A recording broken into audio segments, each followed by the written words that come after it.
फिर कथा तो बहुत लंबी है कि एक बार घर से निकाल दिया भाभी ने, तो रोते हुए इनकी दादी से ये पूछते थे मेरे माता पिता कौन हैं।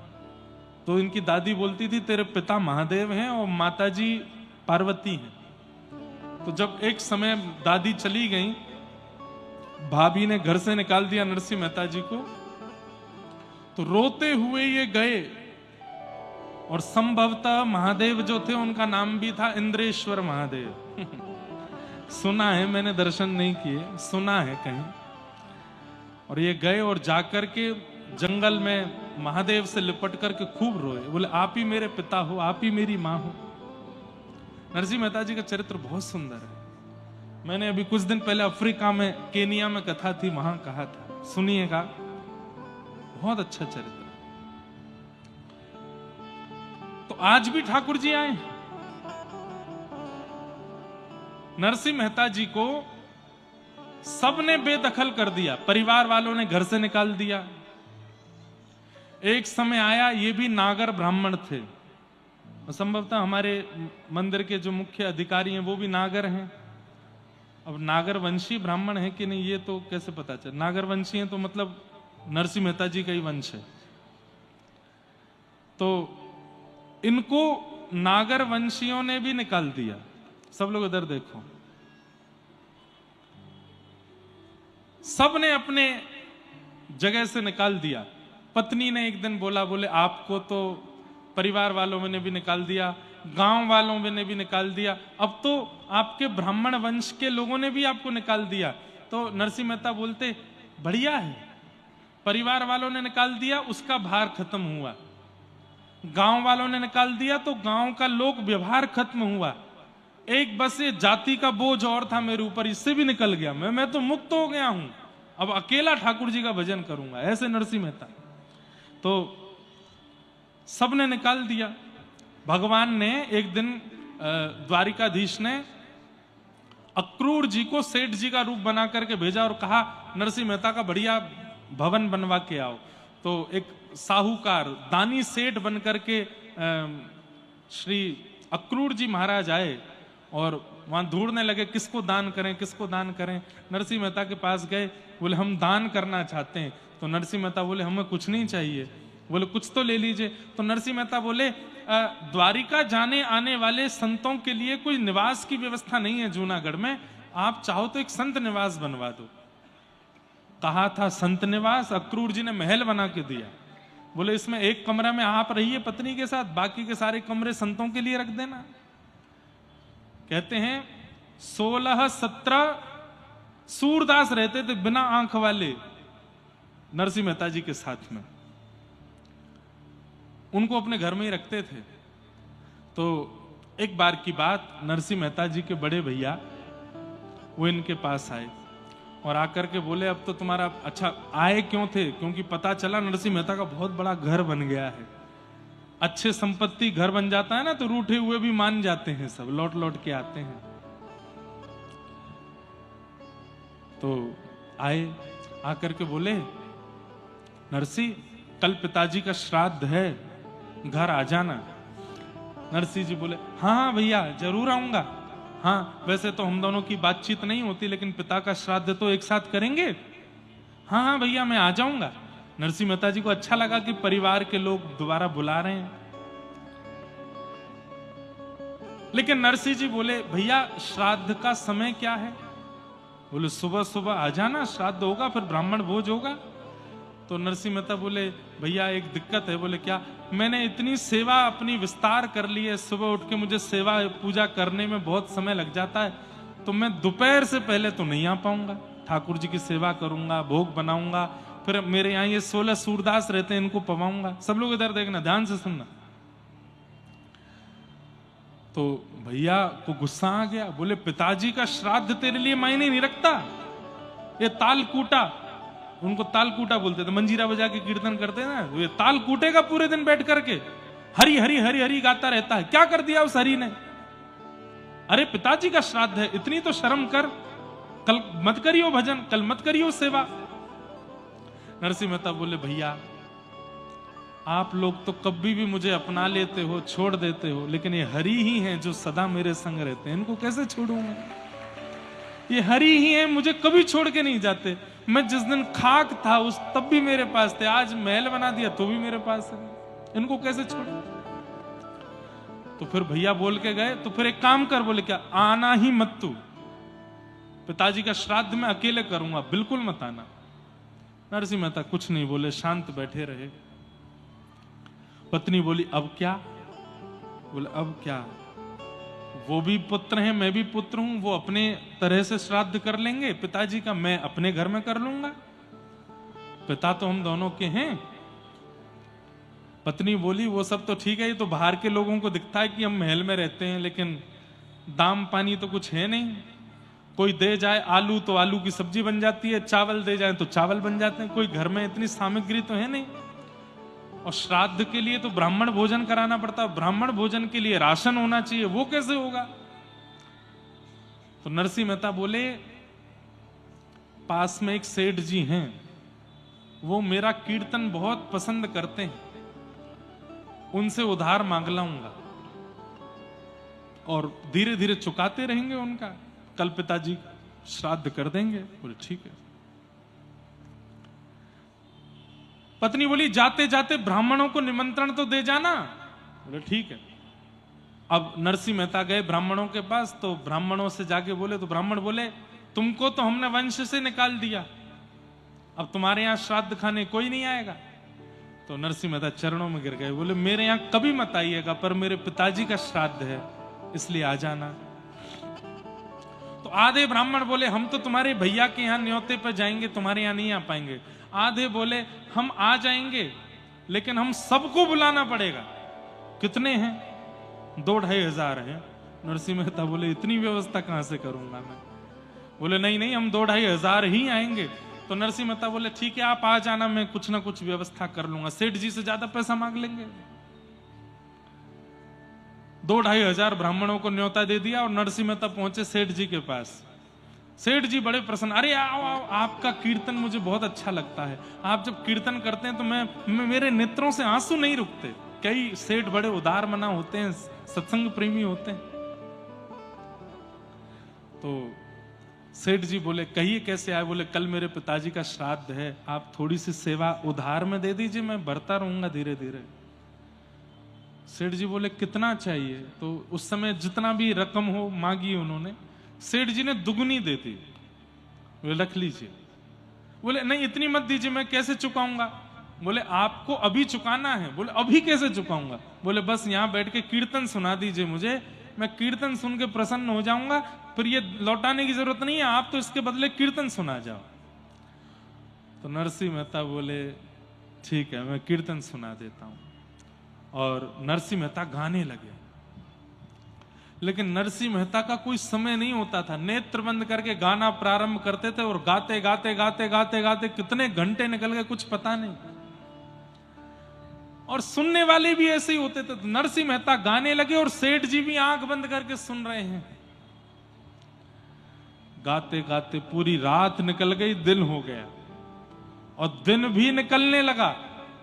वहां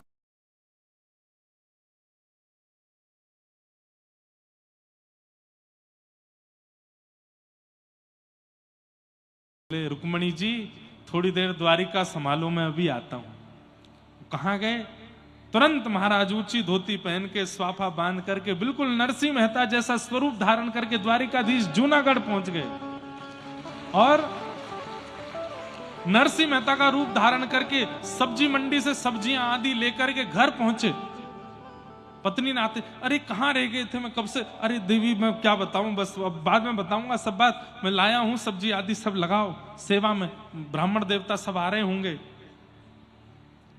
16 सूरदासों को लगाया सब्जी काटने पे, उनके आंखें ही नहीं है।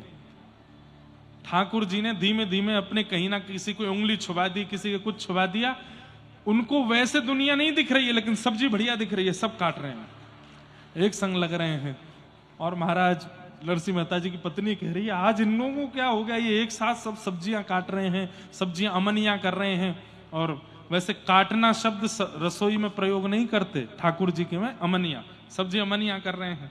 और महाराज ठाकुर जी सिर पर बांध के स्वापी और कढ़ाई लेकर के छौंक लगा रहे हैं, हाथ में लेकर के बढ़िया चला रहे हैं। पत्नी से कह रहे हैं जल्दी जल्दी रोटी बनाओ और पूड़ी बनाओ। और वो सेक सेक करके पूड़ियां दे रही है। ठाकुर जी एक तरफ सब्जी बना रहे हैं, दूसरी तरफ छन्नी से निकालते हैं, पूड़ियां निकाल निकाल के धरते हैं। बीच बीच में पसीना पहुंचते हैं। बोले आए तो नहीं ब्राह्मण? बोले आ रहे हैं। सौभाग्यशाली नरसिंह मेहता पिता के श्राद्ध में ठाकुर जी भोग बना रहे हैं, ठाकुर जी प्रसादी बना रहे हैं। और नरसिंह मेहता का वहां पे कीर्तन कर रहा है सेठ जी के यहां बैठ के। सेठ जी भी रो रहे हैं, नरसिंह मेहता भी रो रहे हैं। 12 घंटे से अधिक हो गए कीर्तन करते करते, और ठाकुर जी यहां सेवा कर रहे हैं। इतने में ही महाराज वो 2-2.5 हजार ब्राह्मण चिड़े तो बैठे थे नरसिंह मेहता से, तो थे तो वो 2-2.5 हजार, लेकिन उन्होंने नरसिंह मेहता का अपमान करने के लिए अपने रिश्तेदार नातेदार और बुला लिए, तो वो हो गए थे 3-4 हजार। और सबरे आए, और आए इसी भाव से थे कि ये खिला नहीं पाएगा तो इसका अपमान करके जाएंगे हम। सब लोग आ गए। ठाकुर जी ने जैसे ही आते देखे, पत्नी से अरे जाओ जाओ जाओ, सबके चरण धो करके सबका स्वागत करना है। एक एक ब्राह्मण के चरण धो रहे हैं ठाकुर जी अपने हाथ से। और भाग्यशाली तो नरसिंह मेहता की पत्नी है, जो आज भगवान के वाम अंग में खड़ी है। और जैसे एक पत्नी पति के साथ सारे कार्यों में हाथ बटाती है, ऐसे पति के रूप में साक्षात ठाकुर जी के संग हाथ बटा रही है। एक एक ब्राह्मण का स्वागत किया, सबको चौकी पर बैठाया, सबके लिए पत्तल ठाकुर जी परोस रहे हैं, अपने हाथ से लेकर के सब्जी प्रसाद लेकर के आमे, खीर प्रसाद लेकर के आमे, पूड़ी प्रसाद लेके आमे, सबको पवा रहे हैं। ब्राह्मण बोले प्रसादी तो इसने बना दी, लेकिन दक्षिणा क्या देगा? ये 3-4 हजार आए हैं हम, और जैसी दक्षिणा नहीं दे पाएगा फिर इसका अपमान करेंगे हम। ब्राह्मणों ने सबने इशारे में कर लिया, भाई 4 पूड़ी की जगह हो 8 खाना, इसका भंडार खत्म करना है हमें, ताकि कैसे भी इसका अपमान करें। वो अपमान करने ही आए थे। लेकिन ठाकुर जी जब साक्षात जहां अन्नपूर्णा बैठ जाती है वहां अन्न नहीं घटता, अन्नपूर्णा के पति बैठ जाएं वहां अन्न कैसे घट सकता है? अब तो महाराज पूड़ी पे पूड़ी आती जा रही हैं, सब्जियां बन रही हैं, खीर बन रही हैं, और चकाचक पा रहे हैं सब ब्राह्मण। अब तो स्थिति हो गई, एक दूसरे को देखें, बोले 8 की जगह 10 खा गए, पर ये तो लाए जा रहा है, खत्म ही नहीं हो रहा है, क्या करें? बोले कोई बात नहीं, भोजन विश्राम करो, दक्षिणा की बारी है, दक्षिणा नहीं दे पाएगा। अरे 4 हजार हैं हम, कहां से देगा दक्षिणा? पत्नी भीतर ले गई ठाकुर जी को, नरसिंह मेहता है वो, तो सुनो भोजन तो पवा दिया, दक्षिणा के बिना तो भोजन होता नहीं। दक्षिणा? बोले अरे सेठ जी ने बहुत दक्षिणा दी है मुझको। बोले कहाँ है? बोले वो रखिए। तो महाराज जितने ब्राह्मण आए थे सबके लिए पोटलियां बनी थी, और प्रत्येक पोटली में 12-12 सोने की मोहर। खोल करके पत्नी को दिखाया, बोले देखो इतना सोना, ये ले तो आए, चुकाओगे कैसे? बोले करेंगे कुछ ना कुछ, द्वारिकाधीश सब मंगल करेंगे, तुम काय को चिंता करती हो? चलो अब तो महाराज जामे, एक एक ब्राह्मण को धोती कपड़ा और ऊपर वो पोटली रखें। ब्राह्मण देवता ऐसे देखें, कपड़ा तो बढ़िया वाला है, धोती बढ़िया वाली, पोटली में क्या? पोटली जैसे ही खोलें 2-3 तो मूर्छित हो गए। जीवन में कभी 12 सोने की मोहर नहीं देखी थी। श्राद्ध में सबसे बड़ी दक्षिणा मिलती थी नरसिंह मेहता जी के भैया के यहाँ, और वो कितनी होती थी? 1.5 रुपया। कितनी? ये सबसे बड़ी दक्षिणा थी उस समय पर। उसके लिए मारामारी चलती थी कि नरसिंह मेहता जी के बड़े भैया जब श्राद्ध में बुलाएंगे तो हम खाने जाएंगे। क्यों? 1.5 रुपया मिलेगा। 12 सोने की मोहर देख करके ब्राह्मण तो गिर पड़े, फिर उठे, हो सकता है मुझे दिया हो, इसको नहीं दिया होगा। तेरे को क्या दिया? तेरे को दिखा, उसके भी 12 सोने की मोहर, इसके भी 12। अब तुम्हारा 4 हजारों को 12 सोने की मोहर बांट दी नरसिंह मेहता ने। वे सब आए थे अपमान करने, रोते रोते गुण गाने लगे, आशीर्वाद देने लगा। अरे नरसिंह, तेने तो हमारो हृदय जीत लियो, तेने हमारो मन जीत लियो। अरे तेरे पितृ मुक्त हुए होंगे कि वैकुंठ में नृत्य कर रहे होंगे आज तेने इतना प्रसन्न किया है। ब्राह्मण सब प्रसन्न होके जा रहे हैं। अब 1.5-2 हजार ब्राह्मण वहां भी गए थे नरसिंह मेहता के बड़े भैया के यहाँ। वे 1.5 रुपया की दक्षिणा लेके इतरा रहे थे। ₹1.5 की दक्षिणा लेकर के घर से बाहर निकल रहे हैं, वो किसी और को समझ ही नहीं रहे थे कुछ भी। ₹1.5 की दक्षिणा मिलती है कहीं पे? अरे महाराज आप हो श्रेष्ठ हो। वो 4,000 ब्राह्मण आ रहे थे नरसिंह मेहता के यहाँ, वो तो नाच रहे थे, कूद रहे थे, उछल रहे थे।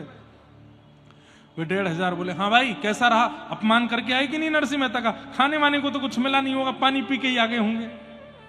वे आके बोले अरे महाराज आप क्या खा के आए हो? बोले हमारे तो आलू की सब्जी बनी थी, गड्ढे की सब्जी बनी थी और पूड़ी बनी थी, इमरती बनी थी। तुम्हारा क्या मिला? बोले महाराज 5 प्रकार की तो सब्जी थी, 2 प्रकार की चटनी थी, 3 प्रकार की पूड़ी थी, आमरस था, रबड़ी थी, पेठा भी था। ये तो विनोद में बोल रहे हैं। अब तो महाराज बता दिए 56 प्रकार के व्यंजन। बोले अरे झूठ क्यों बोलते? अरे नहीं महाराज नरसिंह मेहता ने पवाया। अच्छा चलो खिला दिया होगा, कोई दे गया होगा दानी मानी, उसको खिला दिया होगा। दक्षिणा क्या मिली? 50 पैसा मिला कि 98 मिली? अरे महाराज दक्षिणा मत पूछो। बोले कितनी मिली? 12 सोने की मोहर। अब तो वो 1,500 जो इतरा रहे थे ₹1.5 लेकर के, नरसिंह मेहता ने इतने सबको दिए? बोले हाँ सबको दिए। अरे झूठा होगा, घिस करके देखो, घिस करके देखो, स्वर्ण असली नहीं होगा। देखा तो असली है। बोले कैसे हुआ? बोले ये नहीं पता भैया, नरसिंह मेहता ने बहुत आनंद किए। यहां सब ब्राह्मणों में चर्चा का विषय चल रहा, वहां ठाकुर जी नरसिंह मेहता बने बैठे। पत्नी से बोले देवी मैं तो थक गया, अब जल्दी मेरी थाली लगाओ, मैं भी पाऊंगा। आहा, अपने हाथ का बना ठाकुर जी स्वयं नहीं पाते, भक्त के हाथ का ही बना पाते हैं। पत्नी जैसी गई तो सारा राशन खत्म। अपने हाथ का बना नहीं पाते, सबको पवाते। हमको कौन पवाता? ठाकुर जी पवाते हैं। लेकिन जब खुद माने बैठते हम बनाएंगे तो ही पाएंगे। अरे सब खत्म, नहीं थोड़ा बचा होगा बना दो। ब्राह्मणों ने पा लिया, अब बाकी का तुम बना दो। बना करके लाई, ठाकुर जी को बिठाया, पवाया। ठाकुर जी ने प्रेम से चकाचक पाया। प्रसाद पाने के बाद पत्नी का स्वरूप है कि वो पति की थाली में ही पाती है। तो नरसिंह मेहता को बोली पूरा नहीं छोड़ी, थोड़ा छोड़ दीजिए, मैं भी तो पाऊंगी। हाँ तुम पा लेना। और नरसिंह जी बोले ठाकुर जी चलो देवी तुम पाओ, मैं स्नान करके आता हूं, हाँ संध्या वंदन करके आता हूं, अभी आता हूं। उठ के गए ठाकुर जी सीधे द्वारिका, और द्वारिकाधीश जाकर के वहीं खड़े हो गए। अब ठाकुर जी बोले नरसिंह कहाँ है? आंख बंद करके देखा तो नरसिंह जी अभी भी करताल लिए गा रहे, कीर्तन चल रहा है। सेठ जी रो रहे हैं सामने, नरसिंह मेहता। भगवान बोले इसका क्या करूं मैं? ठाकुर जी ने तुरंत चुटकी बजाई, नरसिंह मेहता के हृदय से कीर्तन अंतर ध्यान हुआ। अचानक आंख खुली, देखा तो सामने सेठ जी रो रहे हैं। सेठ जी कितनी देर हो गई हमको कीर्तन किए? बोले पता नहीं, मैं तो भाव निमग्न था। किसी से पूछा, बोले अभी 18 घंटे हो गए लगभग। हैं? बोले कल शाम को शुरू किया है, आज दोपहर हो गई, शाम होने वाली है। नरसिंह मेहता बोले सेठ जी मेरी पत्नी की तो हालत खराब कर दी होगी। वहां 1,500-2 हजार ब्राह्मण पहुंच गए होंगे कुछ खाने को, मैं क्यों बैठ गया कीर्तन में? अरे राम राम, अब क्या होगा? हे द्वारिकाधीश रक्षा करना, हे मेरे श्याम सुंदर बचाना, हे रणछोड़ राय मेरी रक्षा करना। नरसिंह मेहता दौड़े, वो कुछ 100-200 उधार लिए थे सेठ जी से, उनको दबाए, दौड़े घर पर। बोले सब्जी मंडी बाद में जाऊंगा, पहले घर देख लूं वहां सब ठीक तो है, कहीं मेरा घर तोड़ ताड़ तो नहीं दिया, पत्नी को कहीं गाली गलौज करके कुछ उठ पटांग करके तो नहीं गए होंगे ब्राह्मण। घर पर जाकर के देखा तो क्या पाया? आंगन में बढ़िया नरसिंह मेहता जी की पत्नी बैठ करके प्रसाद पा रही है। नरसिंह मेहता आए, देवी खाते खाते क्या कर रही हो? बोले क्या कर रही हूं? प्रसाद पा रही हूं। क्यों? बोले क्यों पाते हैं प्रसाद? खुद ने पा लिया, ब्राह्मणों को पवा दिया, मुझसे पूछ रहे क्यों पा रही हो? मैंने कब पाया? ब्राह्मणों ने कब पाया? अब नरसिंह मेहता जी की पत्नी बोली क्या हो गया है? स्नान करने के बाद कहीं याददाश्त चली गई है क्या? ऐसी क्या बातें कर रहे हो? नरसिंह मेहता दौड़ करके आए, देवी सही सही बताओ, मैं तो 18 घंटे बाद आया हूं, ये कैसे सब ठीक? ब्राह्मण आए थे क्या? ये क्या हुआ यहां पर? तो पूरा वृत्तांत बताया तो पत्नी बोली आप नहीं थे यहाँ पे? बोले मैं तो 18 घंटे बाद आया हूं। सेठ जी के यहाँ ऐसा निमग्न हो गए कीर्तन करने में, रोते रहे और रात दिन निकल गए। पत्नी बोली ब्राह्मण भोजन हो गए, 4000 ब्राह्मण आए थे, आपने स्वयं भीतर जाकर के सामग्रियां सिद्ध की थी। और तो आश्चर्य की बात 16 सूरदास अमनिया कर रहे थे। आपने सारे ब्राह्मणों को पवाई, 4 प्रकार की सब्जी, 2 प्रकार की पूड़ी आदि आदि सब बनी थी।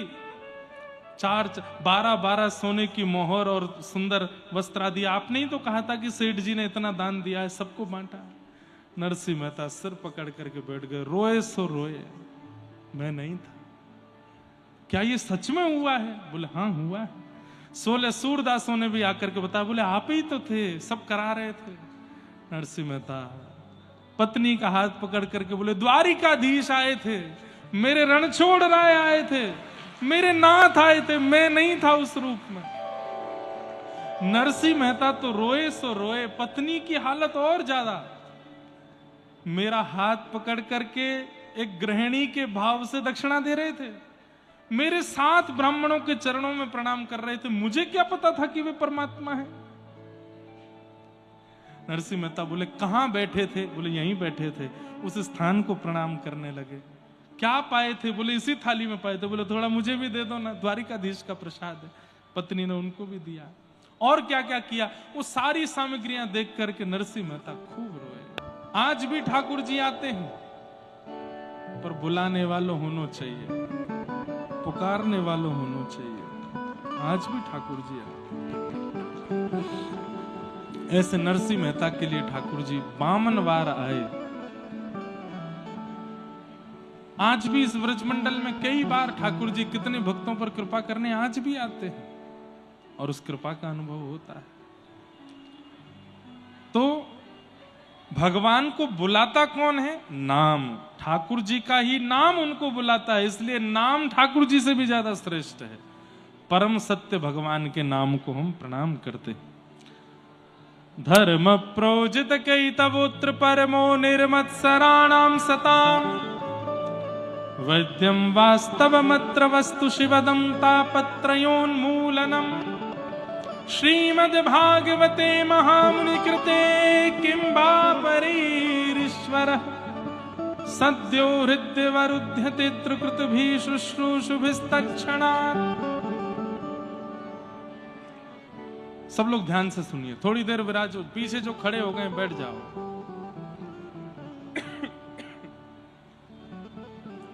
विषय, अधिकारी, संबंध और प्रयोजन अभी ले लेंगे, विराज जाओ।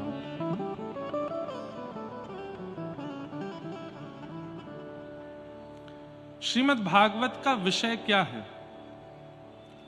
यहां 4 बातें इस श्लोक में बताई गई हैं। भागवत का विषय, भागवत का अधिकारी, भागवत का संबंध और भागवत का प्रयोजन। सबसे पहली बात, श्रीमद् भागवत का अधिकारी कौन है? नहीं, विषय क्या है? तो कहते हैं धर्म प्रौजित कई तवोत्र परमो। हमारे चित्त में परम धर्म जागृत हो, इसको ही भागवत का विषय माना गया। धर्म और परम धर्म की एक बड़ी सुंदर और छोटी सी परिभाषा, अपने कल्याण की भावना धर्म है, सबके कल्याण की भावना परम धर्म है। अब इसमें भी एक और परिभाषा है, क्या? देह कल्याण की भावना धर्म है और आत्म कल्याण की भावना परम धर्म है। देह से किया गया कोई भी सत्कर्म धर्म है, आत्मा से किया गया सत्कर्म परम धर्म है। अनेक परिभाषाएं परम धर्म की, लेकिन हम कुछ बातें ध्यान से समझ करके उनका अनुभव करेंगे। जैसे देह क्रिया, आप देह से जो भगवत भजन करते हैं उसको धर्म कहा जाता है, लेकिन वही आत्मा से होने लग जाए, अंतः मन से होने लग जाए, अंतः करण से होने लग जाए, तो वो परम धर्म है। जैसे कोई तुलना नहीं करेंगे बड़े छोटे की, लेकिन कथा सुनना ये धर्म नहीं है, ये परम धर्म है। क्यों? देह की क्रिया नहीं है, शरीर की क्रिया नहीं है, मन की क्रिया है, आत्मा की क्रिया। कथा सुनकर के आत्मा पवित्र हो रही है, बुद्धि पवित्र हो रही है, मन पवित्र हो रहा है, इसलिए परम धर्म है। ऐसे परम धर्म करने की अतिशय इच्छा प्रकट होने लग जाए, समझो यही भागवत का विषय है।